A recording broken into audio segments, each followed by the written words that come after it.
If you're looking for Canadian news on Facebook and Instagram, it's almost impossible to find now. Meta, the owner of both social media platforms, is blocking Canadian news. This move came after the federal government passed legislation called the Online News Act, or C-18, that would make multinational tech giants pay for sharing links to news content in Canada. To talk more about this, Richard Gill is an associate professor of business economics at the Smith School of Business at Queen's University. He's been doing some extensive research on what's happening in other countries when it comes to news content on social media. So curious to see how this all plays out. I mean, let's first start with how difficult is it right now to find Canadian news on Facebook and Instagram? Hi, Michelle. Thanks for having me in the program. I mean, right now, it's not as difficult as it's going to be. There are the big tech companies are slowly delinking and sort of prohibiting that link to news, but it's going to get very fast. It's going to be very, very difficult to actually find news in social media and in search engines such as Google and others. Ricard, I'm glad you've been looking into this. Based on your research, how big a role does social media play in getting news to people?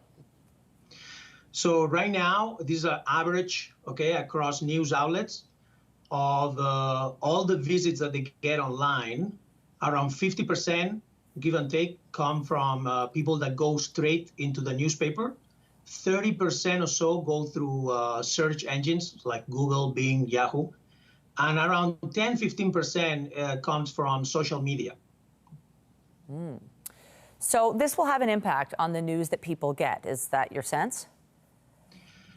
It can, but it could not. So in the sense that, right now, if I am on Facebook or I'm looking at, formerly known Twitter, now X, and I get a piece of news, I can always go back to the source and figure out exactly what the news are.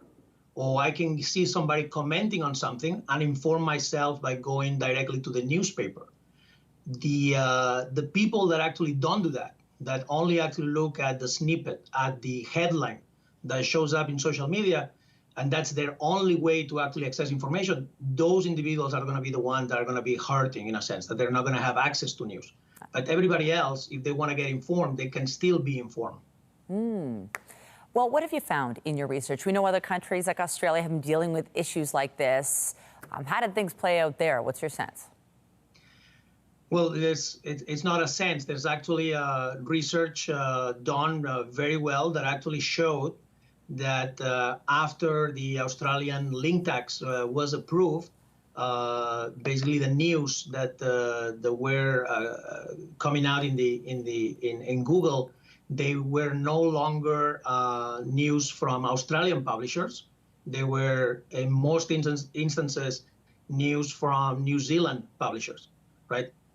So in a sense, it's not surprising that in this case Google, or in our case that we're looking at Meta, it's not surprising. These are private enterprises. And so what this law is saying is that one source of input, one source of news that they had before, now it's going to be more expensive. So they're going to look for other sources that are cheaper and potentially, if not of equal quality, similar quality.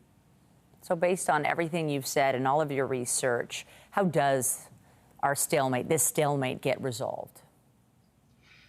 Well, I think this is not the first time that Google or other tech giants run into this kind of friction. I don't want to call it problem, this friction. And so what eventually has happened, there's been three types of solutions. One is Google has sat down, sometimes with presidents of actual governments, like it happened in France. And so they have actually come to an agreement that would actually help the digitalization and the improvement of how newspapers make it on this new digital world that we live in.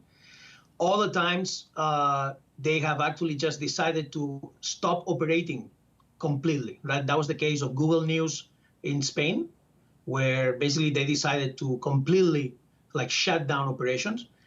And the last way that they have been dealing with this, which is what we're encountering right now here in Canada, is this idea that, they're just not going to show the news of the publishers of the domestic country that tries to impose the new regulation.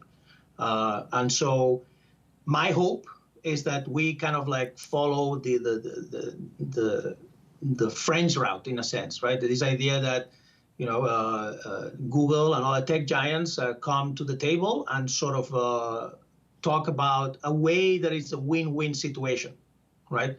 Not just a link tax, right? My research and research of others have shown that actually online newspapers, they are better off with these platforms linking their news to the bigger public. So in a sense, it's a more complicated, in my opinion, it's a more complicated conversation than sometimes the way that this is portrayed in politics. So I hope that we come out to an agreement, to a new status quo that is beneficial to everybody, right? Not just big tech and newspapers, but also the news consumers, which eventually it's us, the citizens and the taxpayers. Well, there's no easy answer as we navigate the evolving media landscape. Thank you for your insights. We really appreciate it. Ricard Gill, Associate Professor of Business Economics at the Smith School of Business at Queens. Thanks so much. Thank you.